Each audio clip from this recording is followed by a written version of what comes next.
Hello, my dear friends. This is Rabbi Aharon Dobinsky coming to you today from the holy city of Jerusalem, Israel.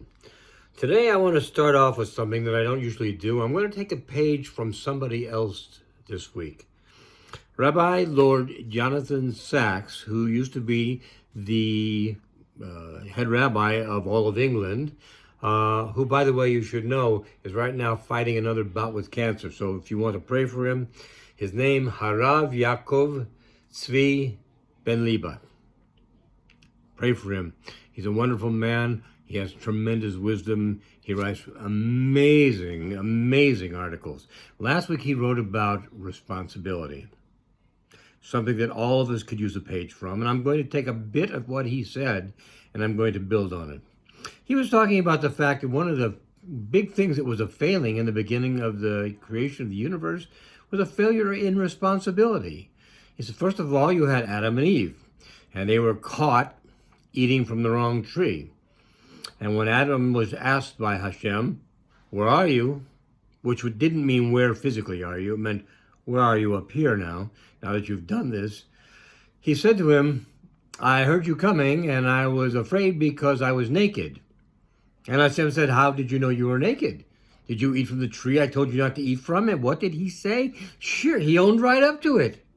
No, he did not own up to it. What did he do? He said, that wife that you gave me, it's her fault. Gives you some insight into why Hashem made him ask for this woman instead of just giving her to him. So he went to the woman. He said, did you take from the wrong tree? Did you take from the tree of the knowledge of good and evil and eat from it after I told you don't? And what did she say? It wasn't me. It was a serpent. He came here and he made me eat. Made me eat. You'd think, for heaven's sakes, that he pinned her to the ground and shoved something into her mouth. And that's not what happened at all. He was just a smooth-talking devil. And he was very smooth-talking. And she lied about something because Hashem said, you do not eat from this tree. If you eat from this tree, you will surely die. When the serpent came and she said to him, he said to her, eat from the tree. It's no big deal because you see, if you eat from it, you'll be like Hashem. And he doesn't want competition. She said, well, no, he said if we eat from it or even touch it, don't embellish the truth. He didn't say if you touch it. So he pushed her into it. And you know what? She didn't die. Because that's not what Hashem said. He said if you eat from it, not if you touch it. Which tells us a valuable lesson. Don't embellish on the truth. Just tell the truth the way it is and let it go. In any case, she did not take responsibility for it. It went all the way to the Nachash, to the serpent, and you know the end results to that. I don't have to go into it very much. You all read Torah. Okay? So we skip a little bit further ahead. Now we have Cain and Abel. And Cain makes a sacrifice to Hashem, and Abel makes a sacrifice to Hashem. And Abel's is accepted, and Cain's is not. And Cain gets upset. So upset, he kills his brother. So Hashem says to him, where's your brother? And what does he say? We all know this one. Well, why are you asking me? Am I my brother's keeper? The answer truthfully is, yeah, we are. We're all our brother's keepers, which is what we're going to get into today.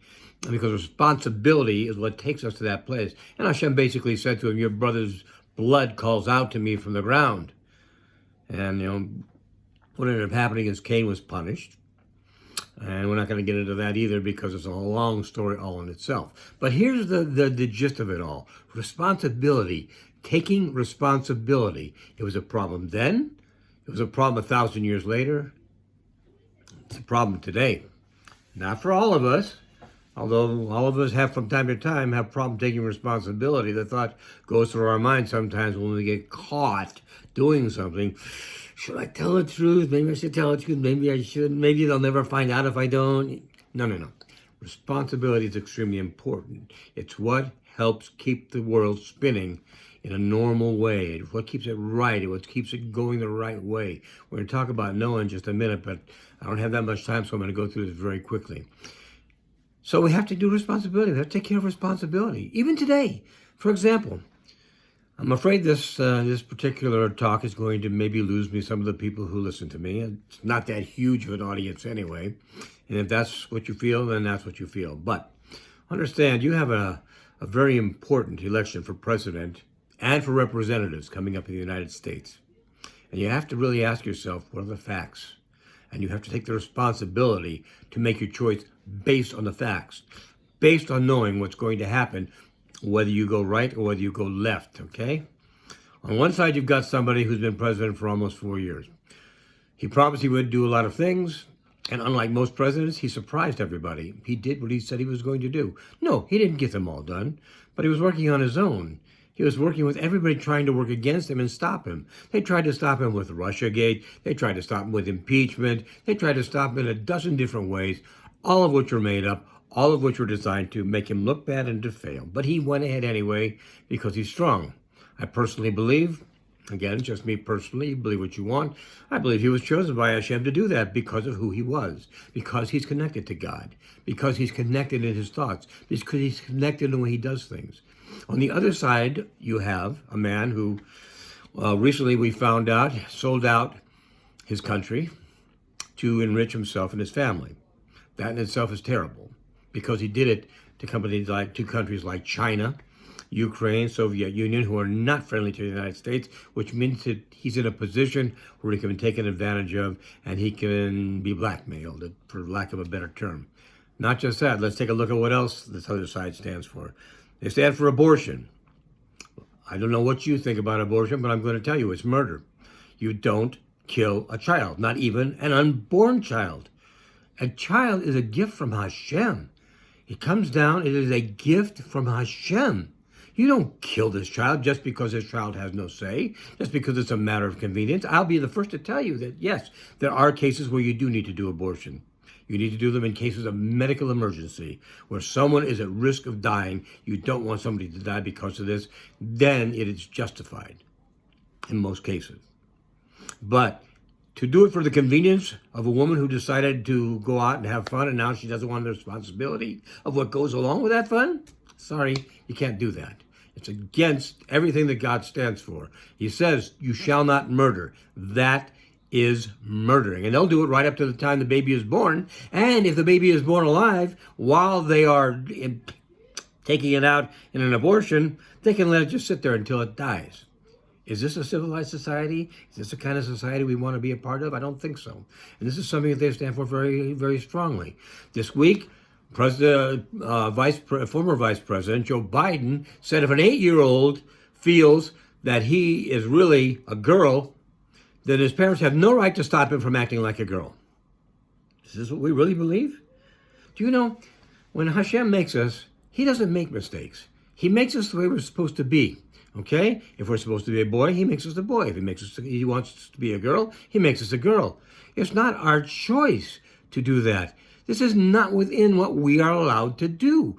These are not man-made decisions. They are part of morality, which are all God-made. They come from a creator of the universe, and they come to make us live a loving, joyous, and fulfilling life. Also, you have the situation where people want to pay reparations to people who were never slaves, paid for by people who never owned slaves. Tell me how stupid is this, okay? Now let's go a little bit further. They want people who are gay. That's a term they use now for people who want to have same-sex marriages. The Pope just this week, okay, same-sex marriages. I don't know what Bible he's looking at, but it says it's an abomination to even have a relationship like this, let alone to legalize it in a marriage. And that they could have children. Oh my gosh, you really think this is right? This is what they stand for. This is exactly the opposite of what the right stands for.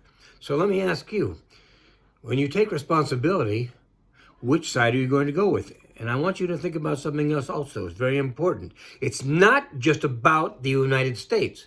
The President of the United States today, and assuming he'll be reelected again November 3rd, is one who stands between the world as we've always known it and a world of socialism, where a few elites run the world who are very wealthy, very well taken care of, and the rest of humanity fights for the scraps.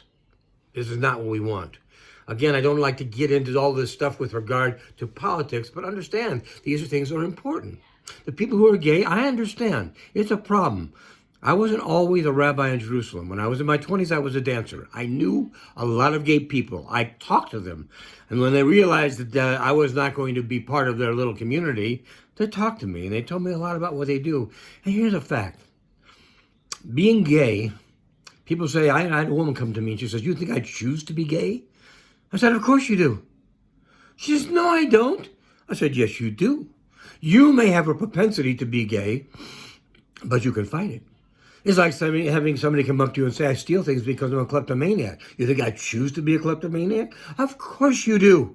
You could say no. You could not steal. It may be difficult for you. You may have to get some type of psychological help for it, but you could do that. Being gay is the same thing. It's a tikkun. We've talked about this. It's a correction. Hashem made you that way because there's something you need to correct. The correction is to say, no, I'm not going to pursue that lifestyle. I'm going to pursue a lifestyle that I've been told by the creator of the universe is healthy for me, not one that is going to be harmful to me. It's a tough thing to do. It's probably the hardest tikkun, but there's a lot of hard tikkuns. Matter of fact, most people would tell you they'd rather have the tikkun of their neighbor, which is really funny because their neighbor would rather have their tikkun. How do you know it's your tikkun? Because it's really, really hard for you. And that's what we need to clean up. That's what we need to correct while we're on this planet. That plus whatever else we have to do. Sorry to get into so many political issues this week, but time has come. You've got only about 2 weeks left until this election is coming. If you make the right decision, the world will go on in a way that hopefully Hashem wants it to go on, and in a way that is the type of world you more or less probably grew up in. If not, the other side is going to be very, very painful for a lot of people. You know, it's the idea of boys going into girls' bathrooms is disgusting. The idea of girls going into boys, again, to me personally, disgusting. No reason for this to go on, except that somebody just wants to advance an agenda that is not moral, that does not follow the laws of the creator of the universe, and you don't want to be the person that does that. So, those are my feelings. You, I'm sure, have your own. So, having said all that I wanted to say, think carefully and make sure you go and vote for the world that you want. Do not vote for the world you don't want. In the meantime, everybody have a great Shabbos if you get this before Shabbos. If not, Shavua Tov, have a great week ahead. I love you all. I'm happy the fact that you even listen to what I have to say. And hopefully, if you understand and you agree with what I've been saying, tell your friends. Tell as many of them as you can, because a lot of people right now are extremely, extremely confused and they need your help. So help them. It's a mitzvah. It's a good thing to do. It'll make you a better person. You'll live a better life because of it. Have a great Shabbos, a great week ahead. I love you all. I hope to see you next week. Be well. God bless.